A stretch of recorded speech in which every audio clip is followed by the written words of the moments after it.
What is mindset? Our mindset is based on what we believe, and anything we believe in, we put into motion.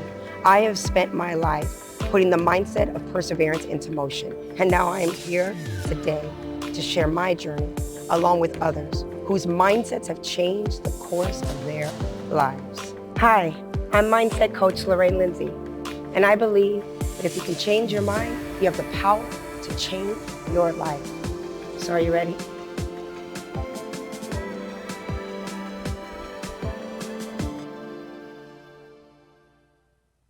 Welcome back to another episode of The Mindsetters, where we believe that if you can change your mind, you have the power to change your life.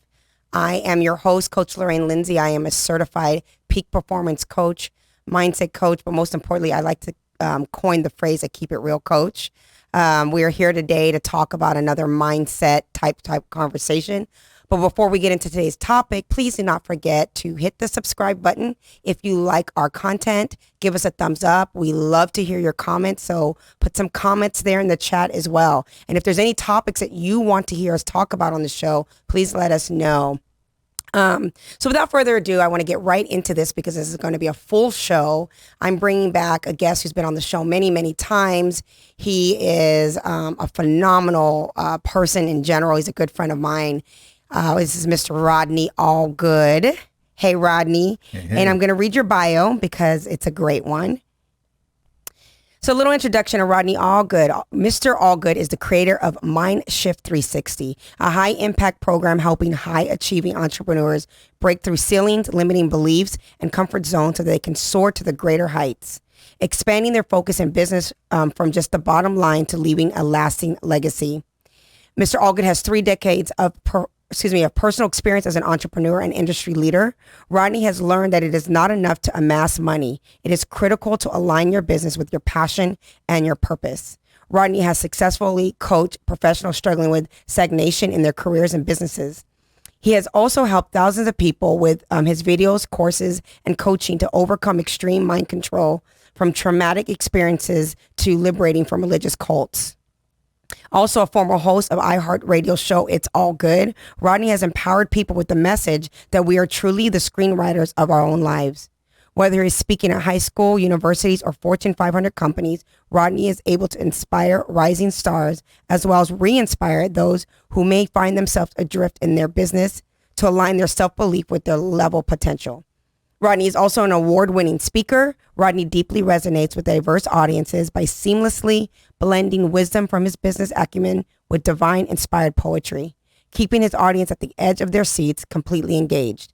He has the rare gift to transfer lasting enthusiasm so that the listeners go on to take effective action. I had to read that whole bio because that is just everything, but yet you are still so much more. Well, so bios you write yourself are pretty good, right? So welcome back, Rodney. I really appreciate having you here. So today we're actually going to be talking about self-sabotage. Mm-hmm. And I feel like this is a really great topic because I feel, myself included, a lot of people are really guilty of self-sabotaging. And I want to bring up, and so what I want to talk about on the show is, what is self-sabotage? How does it affect us? What are some of the traits? Why do we do it? And how do we overcome it? So it's kind of a lot to get in within an hour show, but I feel like it's really important that we really tap into this self-sabotage. And I couldn't think of a better person to articulate and to explain things, because you coach people on self-sabotaging and amongst many other things. So let's just go right into it. So I'm going to start first by, of course I do a little research, and I have 2 references, which I'll show at the end of the show. But to define by a psychologist, a psychological definition of self-sabotage, and it says this: self-sabotage occurs when we destroy ourselves physically, mentally, or emotionally, or deliberately hindering our own success, our well-being, by undermining personal goals and values. Self-sabotage, also known as behavioral dysregulation, can be conscious or unconscious depending on levels of awareness. An example of conscious self-sabotage is deciding to eat cake despite a good, healthy habit, besides the goal to eat healthy. An unconscious self-sabotage happens when a personal goal value has been undermined but not initially recognized. Mm-hmm. So what are your thoughts just out the gate on self-sabotage and the definition of it, if you will? I think self-sabotage is when you betray your story. Whatever story you're carrying about yourself, when you betray it, you sabotage yourself. When you exceed what your story is, somehow you sabotage yourself to come back to your known comfort zone. So a lot of people carry a very limiting story about themselves. And your mind, your subconscious mind, is always trying to regulate to what it knows.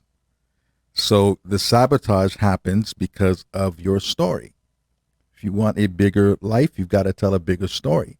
You've got to accept what you want or what you see for yourself as truth before it comes into reality. So you expand that so you don't sabotage yourself. So it has a lot to do with the story you carry about yourself. That can go back to childhood.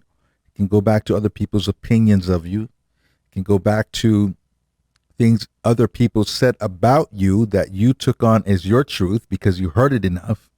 And then your mind works to keep that story alive. Yeah, absolutely. I was reading this article and read this or watched this video clip, and it was profound because it kind of says exactly what you're saying. It's like realizing self or realizing maybe a purpose for yourself.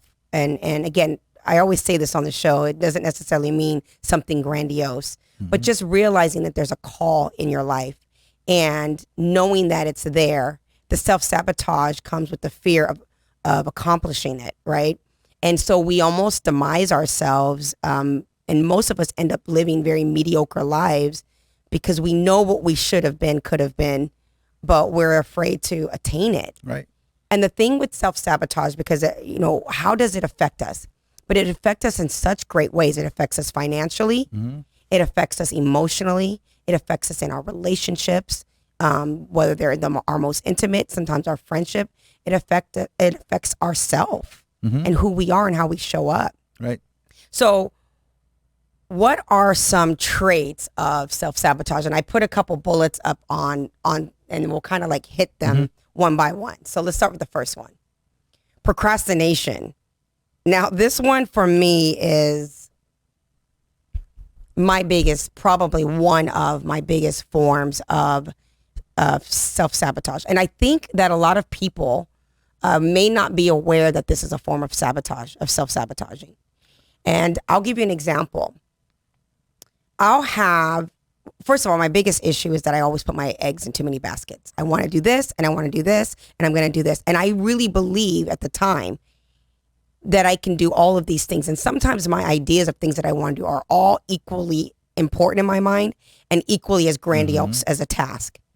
And so what I will do is I overwhelm myself, and I'll get to the point where, okay, if I'm going to focus on real estate and get my real estate going, but then I've got this casino thing, I've got to do this casino thing. What about my podcast and my coaching and this and that?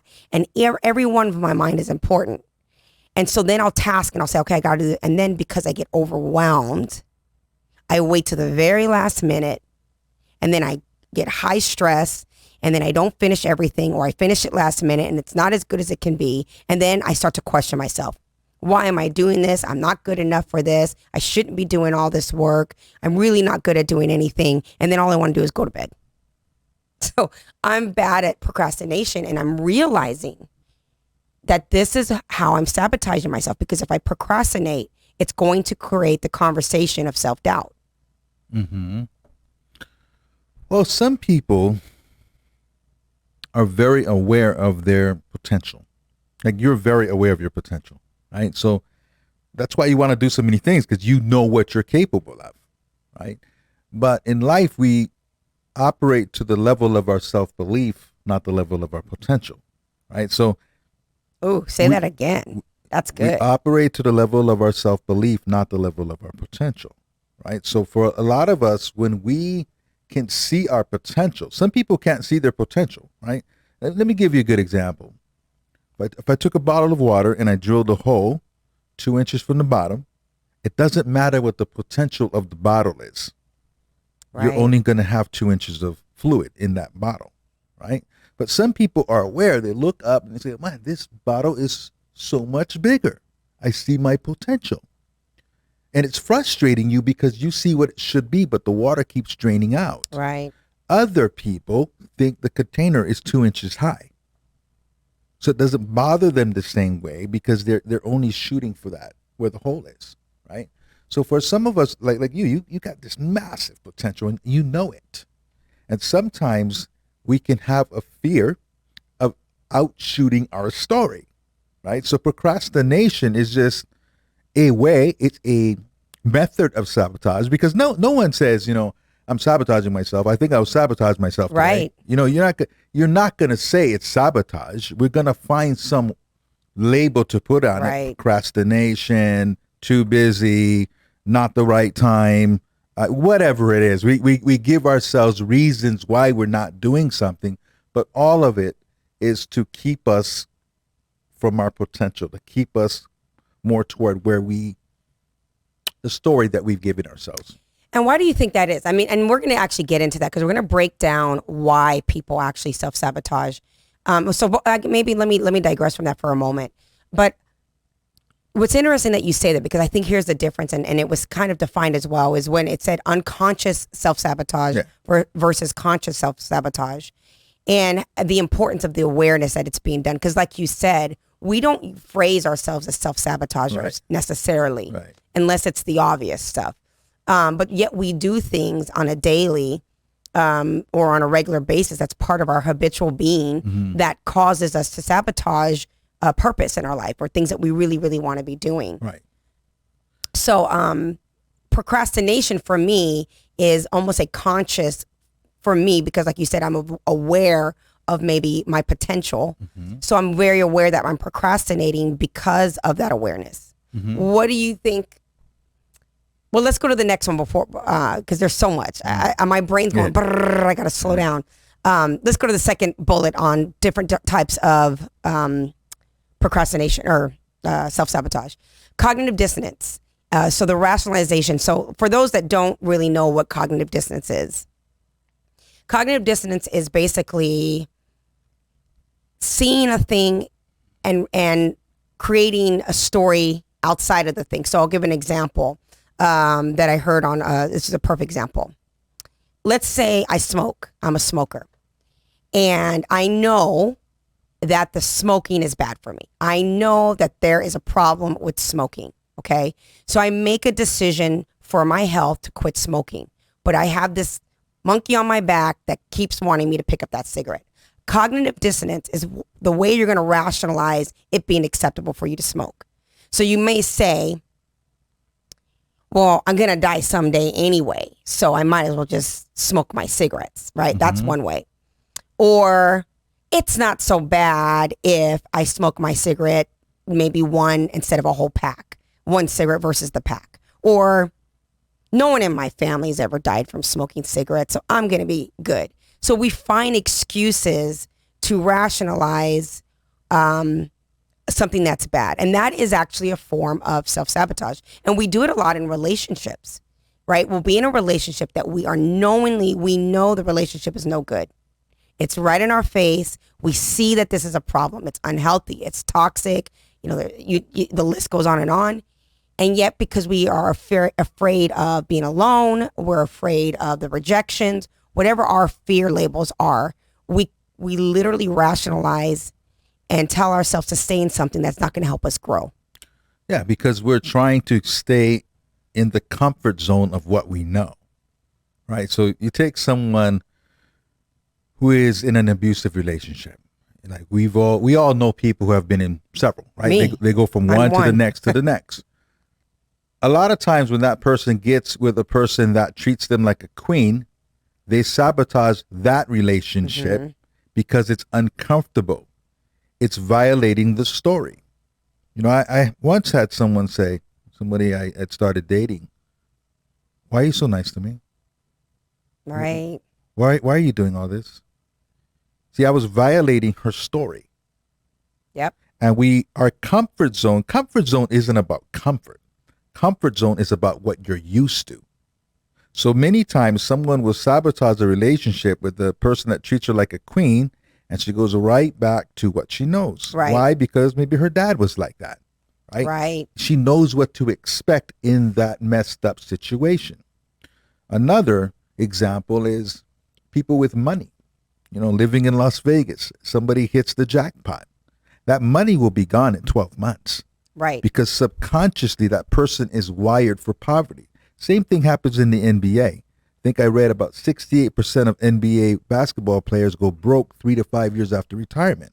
And people often say, well, it's because that person wasn't taught about money. And that's not the point. Right. That person goes broke because they're not wired for wealth. So their subconscious wiring and the reality that they're living today is not a match. And that is so right there. That is where the awareness is so key. And when we get into how to overcome self-sabotage, that is probably the number one thing is, and I'll give you a prime example for my own life personally. I grew up in poverty. I was homeless as a child. I left home when I was 16 because I was going to become a mother, and I really struggled in my life. But there was a mindset that I had about money. Okay. So initially it was the driving force that got me to a level of success. But for the longest time, my belief system was that if you had X amount of dollars, that means you had made it. It was a 6-figure number that I had in my head. And I knew that that amount of money was attainable. And I hustled and I worked hard and boom, I hit it much faster than I ever thought. However, I could never, for the longest time, I couldn't get past that amount of money. I was in a job that I hated. I really loathed the job, that it was financially paying the bills. It was a very prosperous job. It paid very well, but I was miserable doing the work. And I always told myself, I'm going to get out. I'm going to quit. I'm going to save this money. But every time I'd hit a big fat bonus or get an extra sum of money or get a raise, I would find a way without my own knowledge of blowing the money completely. Mm-hmm. And I would look at my account and say, where did that $25,000 go? Or how is it that I don't have this much money? Or how is this and that? But whether I was gambling or going out too much or, very lavish vacations, I was always finding a way to keep me chained to the golden handcuffs, not realizing that I was self-sabotaging. I was keeping myself, on the outside it looked great. Mm-hmm. Mm-hmm. But for me personally, I was dying inside, and I didn't realize that me burning that money was a belief system that I was only ever going to be to a certain level of wealth, and I was always going to depend on that career. Well, that was your comfort zone. Correct. Right? So yeah, it works like this, right? Here's your comfort zone. If you had a goal to get in this space, right? Now, if you were to drop below this, if somehow things went wrong for you and you're living in a roach-infested, rat-infested apartment with your child, you would do anything to get out. Right. You would work 3 jobs to get out. Correct. Right? Because you're below your comfort zone. You got to get back in here, okay? But the same thing happens when you go above your comfort zone. You sabotage yourself to come back in here. Right. Okay? So for us to avoid that sabotage, we have to learn how to make our ceiling our new floor. Right. Right. So we have a new comfort zone. And for you, you've done that. I mean, you were able to. It took me a while, and it took the awareness and circling back to the cognitive dissonance. There was a lot of rationalization I was doing. Yeah. Like, oh, but I get to travel with my work, or I get to do this, or look who are the people and I would find excuses, or, oh, it doesn't matter. I spent the money. I still have this much money. But what I started to realize was I've become very successful at being mediocre. And what I mean by that is I'm grateful, and I don't say it in a way to disrespect anybody who has means less than my own. But I knew, like going back to what you said earlier, is I knew that my potential was greater. Right. And so I had to really be honest with myself and say, why am I sabotaging myself? Why am I not setting myself up to succeed? I'm setting myself up to fail. But I was comfortable in the comfort zone because to everyone else, I was succeeding. So as long as I had the people around me perceiving that, I wasn't going to move. And it was definitely sabotaging for me. The nice thing about what you said is in that statement, you're looking at yourself. You said, I'm settling for mediocrity, right? but that is your own standard. And that's how you broke out of that, right? Mm-hmm. If you're judging based on everybody else, if you got a 6-figure income, you know, a young lady with a 6-figure income, you're doing great, right? But you're judging it based on your own standards. And that's what helps you break out of that. You can't look at everybody else because you're going to calibrate back down to where you're from. That's the problem with people that, you know, make a lot of money in music or athletes a lot of times is they calibrate back down to the people around them, or they put everybody on their payroll. I mean, we're here in Vegas. We see them, right? They always got 30 people with them. They're paying every one of them. They're paying their way. These people are on payroll. That's so because true. they feel guilty about the wealth that they have. And I went through that. Okay. I was the ATM for everybody around me for a long period of time. Right. And I had to create boundaries with that because, and not feel guilty about it. You know, I said, you know what, I can't give you money, but I can give you a resource. Right. I had to really learn to find a way to still be a giver without depleting myself because I had to check into, well, why am I giving away everything I have? Sometimes I would give more than what I had, you know, and in my mind, I'm like, I want them to be okay. I'll figure it out. Yeah. I've given away a lot of money. Yeah, me too. You know, and part of it is you feel guilty, you know. I remember when and I lived in Maui. I was married at the time. We moved to a really big house, and watching my friends come over, and they looked uncomfortable walking in. They just look around like, it made me feel bad. It made me feel like everyone should be here. Everyone, like I need to pay for everybody everywhere we went. Got to get over that. That's another form of sabotage. It's not allowing yourself to be where you've allowed yourself to rise. You got to be comfortable with that. If you're not, you will find a way to sabotage that because you're exceeding your story sometimes. Like for me, I exceeded my story and I wasn't comfortable with it. Fear of success. I overshot my story. Did you ever have that, a fear of success? You know what I had? I remember when I built my first house in Maui. I built the house from the ground up. And I had a real feeling of emptiness after. Why? It was anticlimactic. I overshot because I wasn't raised where that was supposed to be possible. I overshot.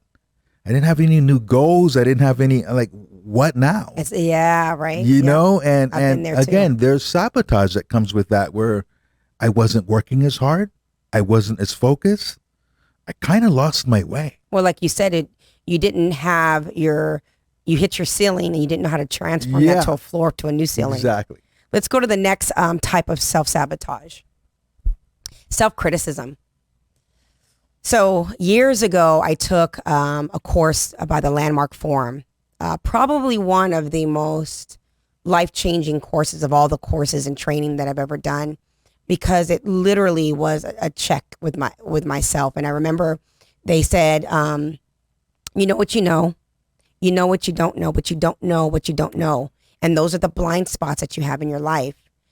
And understanding the self-criticism and how it stems back to 3 very key things. The moment that you felt like you did not belong, the moment in your life when you felt like you were not enough, and the first time in your life when you felt like you were alone. And all of these things transpired, they say, between the ages of about 5 to early, let's say late teens to early 20s, where you've experienced those emotions. And everything kind of built a narrative and a story on top of that first emotion. And quite often, when we first experience not being enough, not belonging, and being alone, we built our suit of armors around that, right? So when I experienced not being enough and all those 3 things, my 3 personality traits became independence. I'm never going to be alone because I don't need anybody. Assertiveness and strong. I don't need to belong to you. I belong to me, you know. And alone, I don't need anyone, so I'm never going to be alone. So it was, and not being enough. My suit of armor for that was, I'm going to try to accumulate as much as I possibly can, so I'll always be enough. And I can remember specifically when those stories transpired in my life. And all of my life, I thought that these suit of armors were great things. But they are great, but they've always been great at making me successful in my mediocrity. They've only made me be successful being mediocre because I'm constantly protecting myself, which means that I'm sabotaging myself so I can keep these suits of armors on. And I'm getting to a point in my life where I'm like, no, no more sabotaging. I don't need to be Miss Independent. I need to be assertive when it's important for assertion. And I don't need to worry about being alone or protecting myself from being alone, because there is a difference. There is being alone and there is loneliness, and there's a mindset behind that. And sometimes I want to be alone and sometimes I want to be in my tribe, but I understand the importance now. So it's almost like kind of like peeling off the layers of the armor, which is really helping me to let go of some of that self-sabotaging. But with that said, it also makes me feel incredibly vulnerable. Yeah, it's important to know when to let it go, because it did serve you. Right. Some of the things that we do, there's a reason why, and it serves us for a time. It's just knowing when to let it go. And it's letting the story go, because I have a story of Rodney, who Rodney is. You have a story of Lorraine, right? And recently it's been my goal to let go of my story, because I've been protecting my story for a very long time. This is how I do things. This is how I protect myself. This is how people don't hurt me. We all have things where we've been hurt and we develop, like you said, an armor about it. Right. And for a lot of people, because this was about self-criticism, the negative self-talk is a huge problem. No one talks to you more than you talk to yourself. Yeah, I had Megan. You know Megan. You actually introduced me to Megan Buckley, and she's been on the show a couple of times, and she's amazing. But one of the things she says she did in an exercise in one of her workshops was you sat in front of a person, and what you would do is you would tell that person all the negativity you actually tell yourself. And it was such an uncomfortable exercise to look a person and say, you are not enough. You can't accomplish anything in your life. Look how disgusting you look. Look how gross you are. I'm noticing this. I'm noticing that. But to say that to another person was so uncomfortable.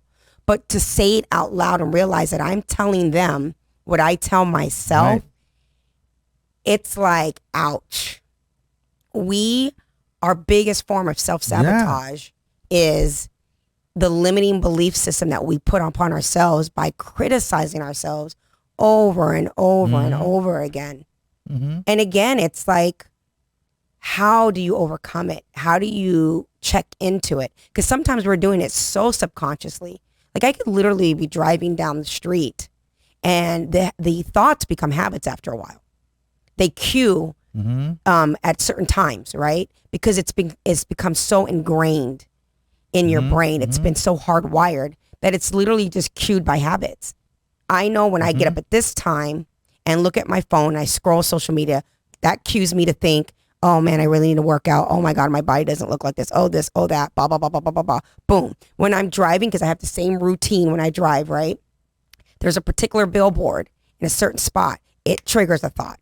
And I had to start realizing that, saying, okay, what is the song that I'm listening to? What is the music? What am I feeding my brain? What's the routine? What am I noticing? And what are the thoughts that are associated with them? And I had to start really paying attention to that self-criticism and that sabotaging conversation. Right? It helps to be your own best friend. Right? Yeah. When I coach women, I do this exercise.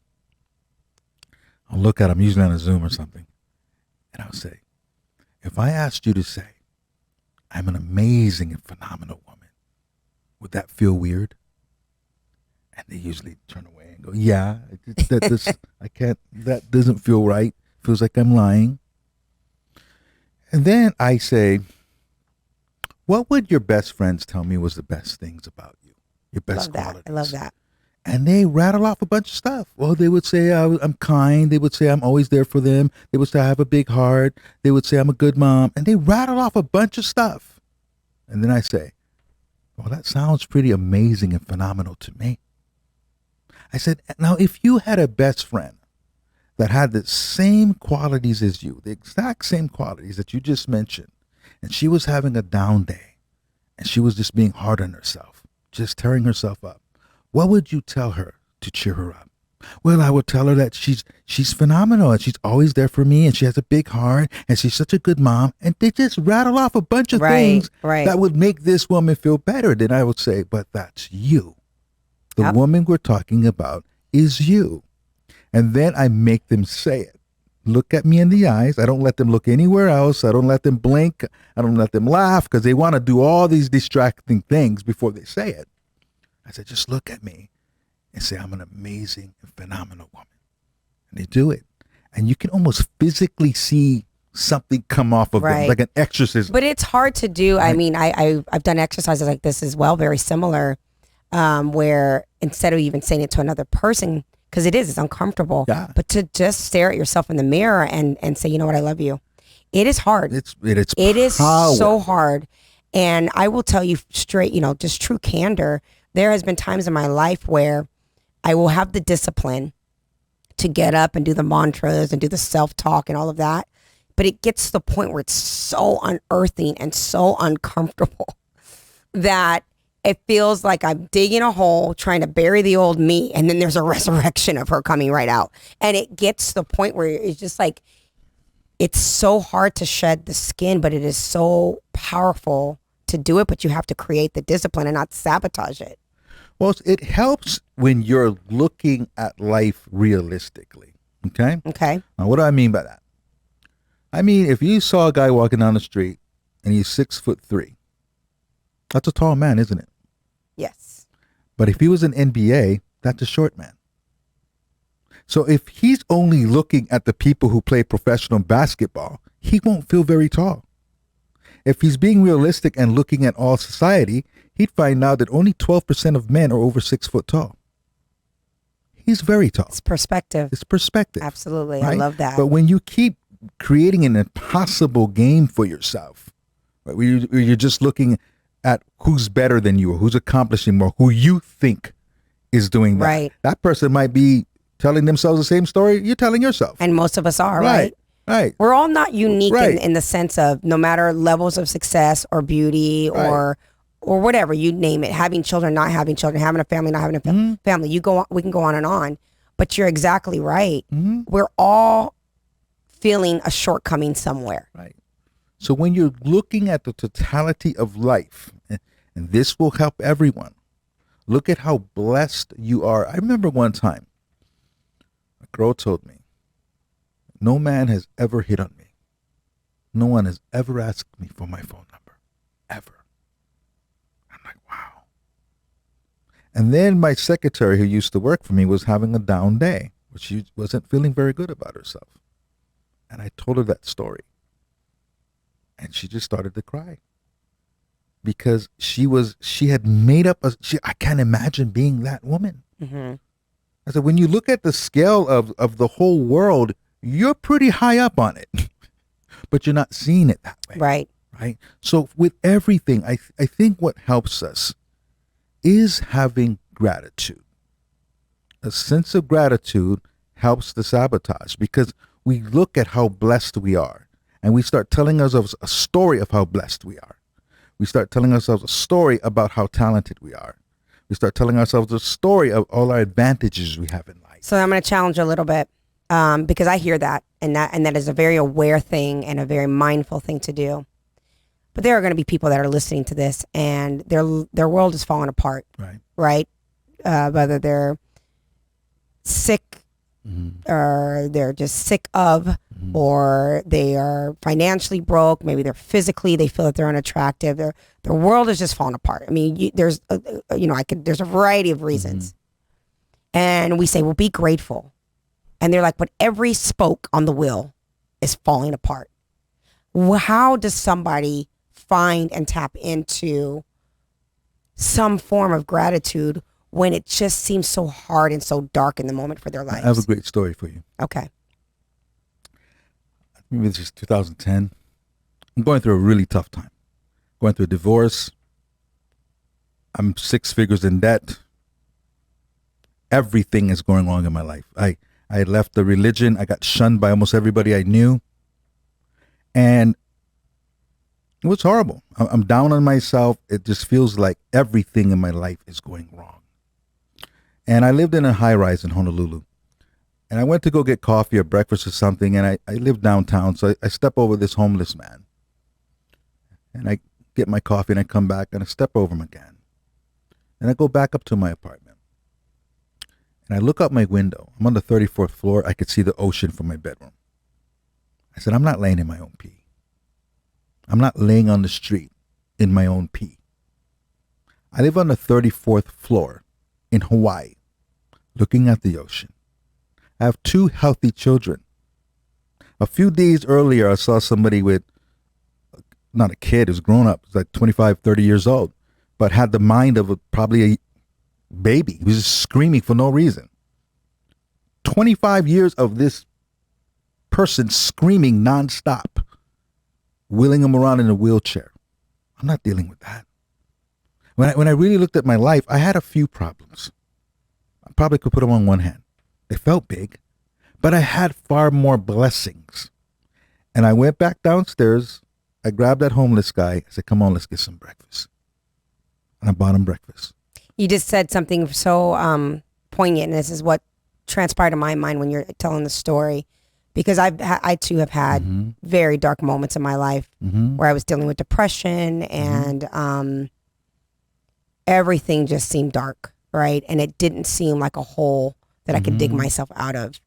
And I felt like my problems were like crabs in a barrel. Right. As soon as I'd get a little bit out, something would pull me back down. And I just remember those dark times. But really struggling to find something to be grateful for. Yet I had so many things. Yeah.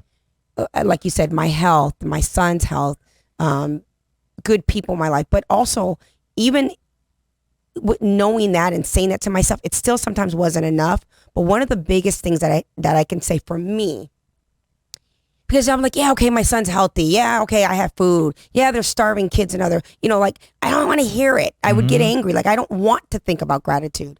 But to really, truly get myself out of that funk, was to just do one kind thing for somebody else. Yes. To really get out of myself and to say, okay, Lorraine, you are really at your lowest low, which means you are really feeling sorry for yourself. Yes. And I was about to say, find something kind to do for one person just today. Yeah. Be a contributor in some way, big or small.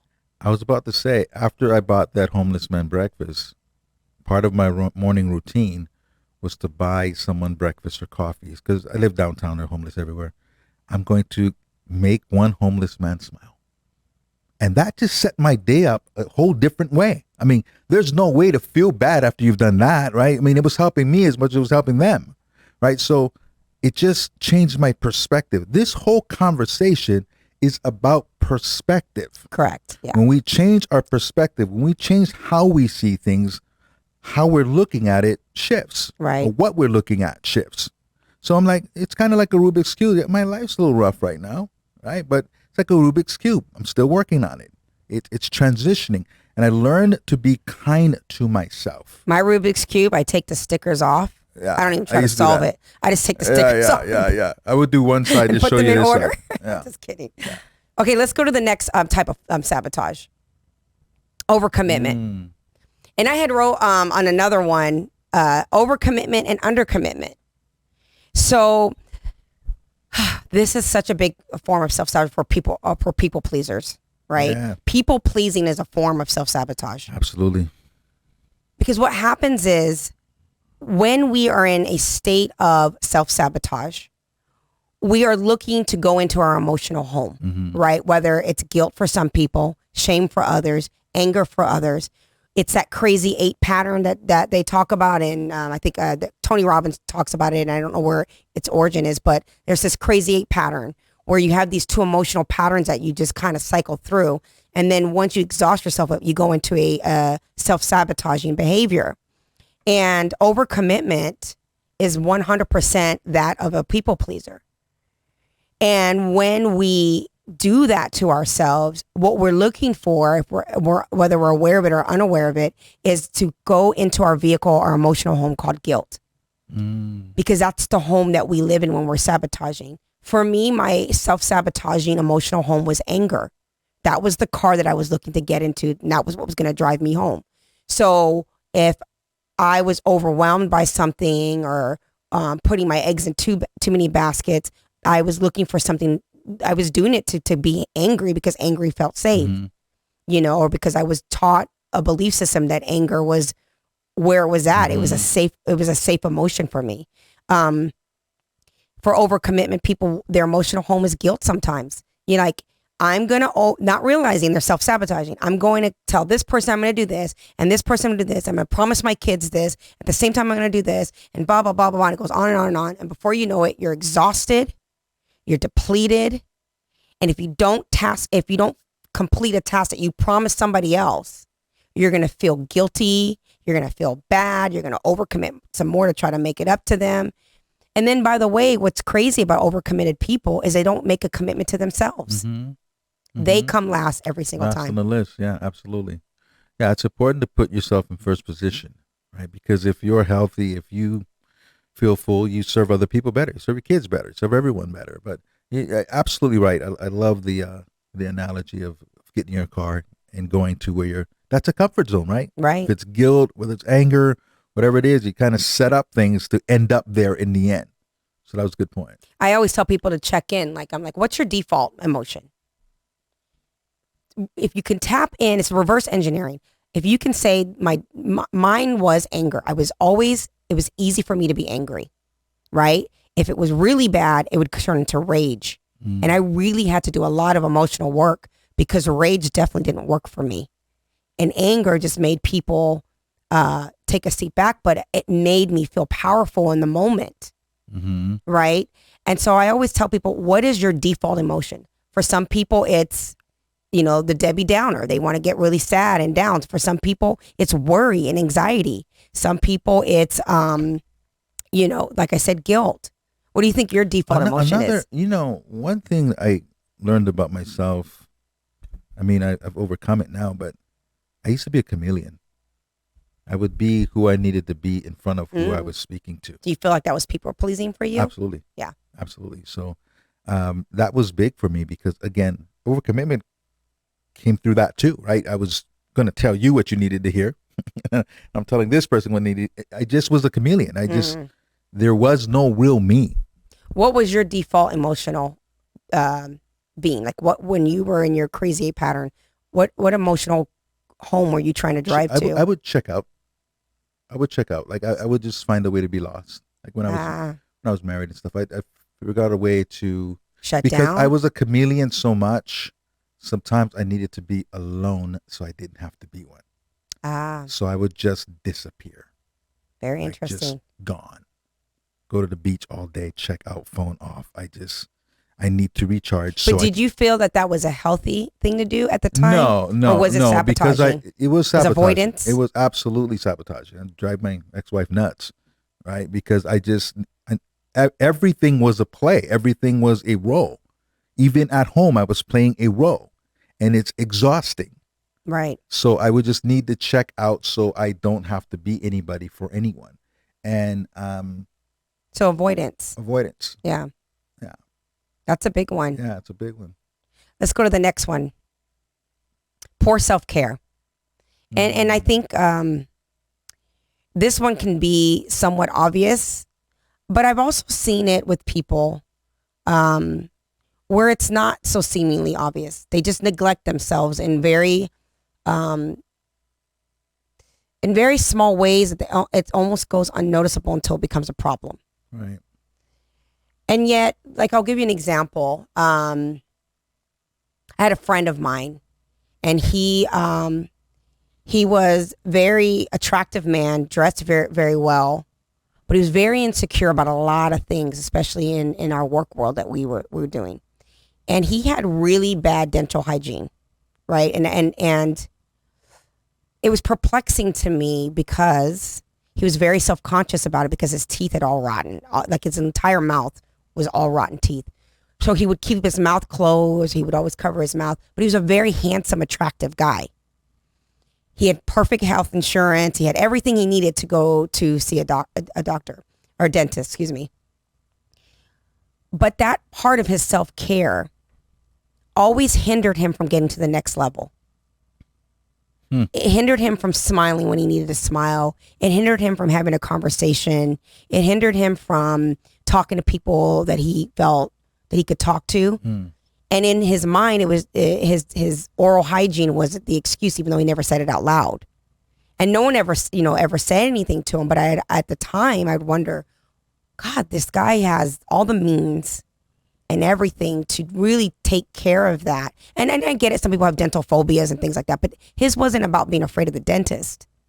It was a really interesting way of self-sabotage. It really kept him at this level instead of getting to this level, because he became self-conscious. But he, like you said, he had a belief system already that he wasn't enough. Yeah. And so this one little thing for him was going to keep that story, that narrative alive. I bet that has to do with childhood stuff. I mean, it's an extreme example. Yeah. It's again, it's stories that we tell ourselves, right?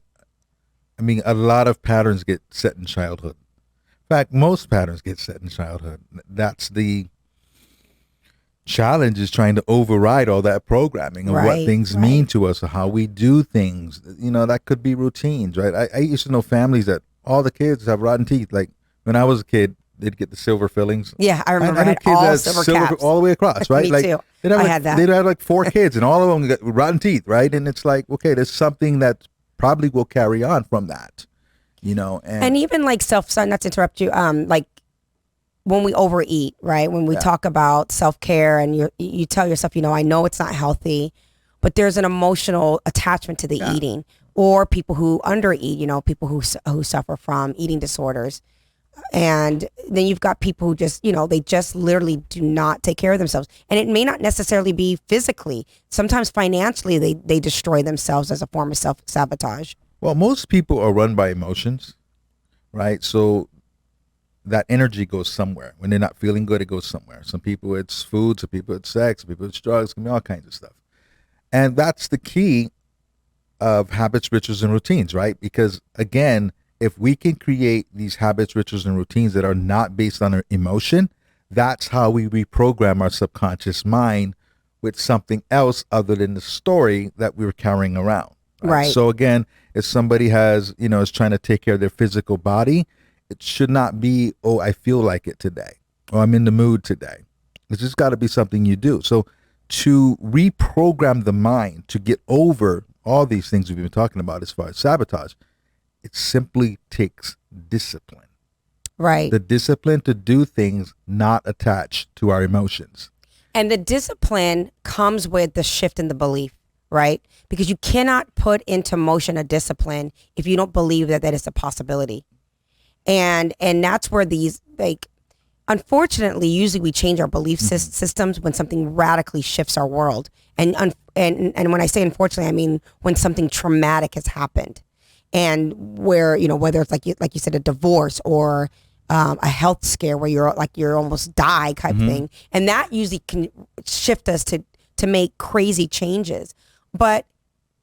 And we're going to get into this, but how do we make the changes without having to wait for something catastrophic to happen in our life? But before we get to that, I want to get to the question, why? Why do we self-sabotage? And there's a couple little things that I'm going to read them off, and then we'll just kind of talk about them, instead of one by one, we'll talk about them. So here's some of the whys. Approach, avoidance, and I'll read a quick little thing on that. And then we'll kind of just talk about them all. So approach and avoidance. It's in this article that, again, I'll put the reference up there. There's a Dr. Jody Ho, author of Stop Self-Sabotaging, describes self-sabotage as a biological response, one necessary for survival. She uses Kurt Lewin's approach, which is approach avoidance conflict, to explain goals that have positive and negative aspects, creating competing forces. So that's approach and avoidance. And I'm just going to quickly go through these whys. Modeling, which we've kind of touched on this quite a bit. Self-sabotaging behaviors can emanate from childhood models and patterns, including a parent who lacked confidence to succeed, The parents who constantly warn a child to be careful at the playground may cause the child to internalize the world as unsafe and exploration to be avoided. Another one is rejection or neglect. Being rejected or neglected by a parent can cause low self-esteem and other negative self-image issues. This can compel us to sabotage personal relationships in effort to avoid further vulnerability and rejection. Adaptive and maladaptive behaviors. We adopt behaviors that are initially considered adaptive for surviving challenges. However, behaviors can become maladaptive when they continue long after the challenge is passed. So an example with that would be, let's say I've had a hard day at work and I need to call my girlfriends and go have a drink. I need a cocktail, girl. I need a glass of wine. But then it becomes maladaptive when now the problem's gone and now all I'm doing is drinking, right? And I become an alcoholic.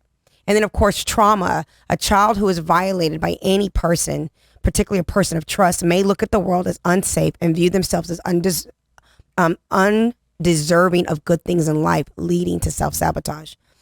You know, it's so sad because I feel like these just 5 little bullet points as to why people self-sabotage, every human being can fit themselves in one of those. Sure. And, you know, it's so like we are all still our little children inside of us, right? Absolutely. Our bodies grow up, but our experiences are still deemed by our childhood memories and the narrative, the original story we told. And for me, overcoming was really tapping into my little girl's stories. And again, going back to not belonging, not being enough, and to being alone. I really had to sit down and think, when was the first time I didn't belong? I felt like I didn't belong. And when I really started to peel back the layers, there was a very specific story in my mind. Same thing with not being enough and the first time I ever felt alone. And then really looking at those stories and really tapping into myself physiologically and saying, how did it make me feel? And when I can feel it in my body, going through other narratives later on in life saying, oh my goodness, that's exactly how I felt when I was 10 and at 15 and at 18 or whatever the ages were. And really being able to say, aha. And it's not easy because it unearths a lot of really emotional baggage. Yeah. But biggest part of my self-sabotaging was trauma. I mean, I had a lot of childhood trauma growing up and really being a survivor and having to take charge in times in life when there was chaos and there was no control, and really bringing that into my life. And then when there was forms of control and safety and things seemed whatever, me being so unfamiliar with a safe space, finding a way to create a muck and cause chaos. Yeah, interesting thing happened last night. There's a conversation I want to have with my dad. My dad's still around. He's 82 years old. And it's a serious conversation. It's some things he's still around, so I want to talk about some things because I can, right? And my dad is not very, this is not even a confrontation. My dad just has a hard time with heavy conversations, deep conversations. He avoids them at all costs. So he's been avoiding this conversation for 2 months. Like even when we get on the phone, he finds a reason why he can't finish the phone call. Oh, I'm tired. I got this to do. I got to wash clothes. We'll finish this tomorrow. He keeps doing that. So last night, I really felt this thing that tapped all the way back to childhood because that's what I used to feel like as a child a lot. And may I say something really quick, just an observation? Yeah. One of the things that you shared a few moments ago was that your emotional home was avoidance. Yeah. And you have a father who's an avoider. Exactly. So this is that learned behavior thing. Interesting. Absolutely. So I've moved past that. I actually enjoy those conversations today. I don't run from them. This is how people get close. This is how you get to know people. This is how you get to know yourself. So yeah, absolutely. I learned that from him. But I felt very pushed away a lot as a child. Gotcha. Where other things took priority. And it was interesting to observe. Didn't upset me because I could see through it today, but I did have that feeling. I tapped into it.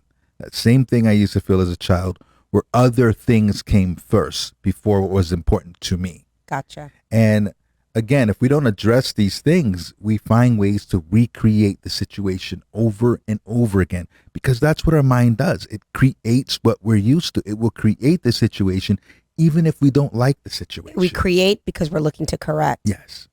And my question for you then is, how do you, in this situation, like I'm trying now to have the conversation, but your dad is hardwired to be an avoider. Right. How do you then move on from needing that validation from him and just saying, you know what, maybe I'm not going to ever be able to get this conversation. For some people who are listening, the people that they need their resolve from, they're no longer around. They're dead, or they just refuse. How do you find the resolve? Because I'm tired of self-sabotaging. I want to be a better person in my life. I want to live to my greatest, fullest potential, but I keep sabotaging. How do I overcome if I'm not going to get the resolve I need from people who hurt me? Yeah, there comes a point where you have to just accept, my mom's not here. There's unresolved things there too. I actually sent my dad a text this morning. I said, Dad, it's okay. I understand why you're being avoidant. And he doesn't want to say he's avoiding. He likes to believe his story. I go, Dad, 2 months is a long time to finish a conversation. I get it. I said, so this is what's going on. Regardless of what you say, this is what's going on. You're being avoided. And I understand it's difficult for you. I'm an irritant in his world because I talk about uncomfortable things. And I said, if this is too much for you, it's okay. Because in his avoidance, it also gives me my answers. Is it okay, though, for you? In his avoidance, it gives me my answers. I see. Which is what? Well, how do you conclude that? The fact of the matter is sometimes we go to a place that's uncomfortable for people who aren't growing. You see, he's not used to communicating with me this way because I was raised by him and I used to be more like him. You just said something so key, and I hate to interrupt. I just have to say this because it's so good, and I think people need to hear this.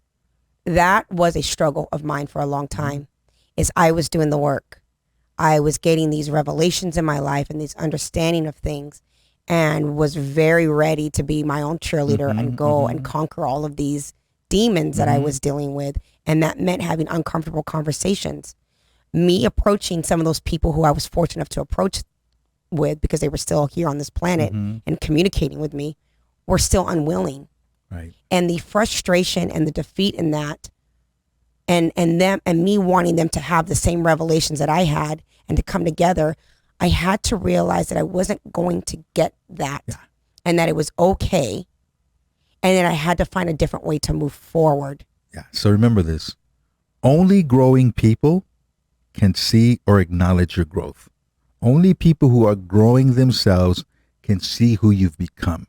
Those who do not grow will always speak to who you were or who they wish you to be. They cannot see you. That is deep. That was good. That's a soundbite. That's a clip. So how do we overcome it? We've got maybe 5 minutes, 10 minutes, Quan. 2 minutes. Oh, we got 2 minutes. So we can't talk about how we're going to overcome it. Maybe we can make this a part 2. Because our time is over. Gosh. I think we'll do the part 2 if you can come back. Yeah, sure. Because I just want to focus on how we overcome it. Sure. I think this is a lot for people to digest and to really say, okay, I am self-sabotaging. Okay, so for those who have watched the show today, here's what I would love for you to do. Write down what you think you do to self-sabotage, whether you procrastinate, you overcommit, you undercommit. What is the emotional home that you feel when you're self-sabotaging? Do you feel guilty? Do you feel anxious? Do you feel angry? Really tap into the narrative as to why you are self-sabotaging. And then tune in to the next episode of part 2 of self-sabotaging. And we're going to talk about how you can overcome it so you can truly live a life full of your greatest potential. So I'm sorry we ran out of time. Thank you for watching. I promise we will follow up with a part 2 on how to overcome self-sabotaging. And until next time, we'll see you. Ciao.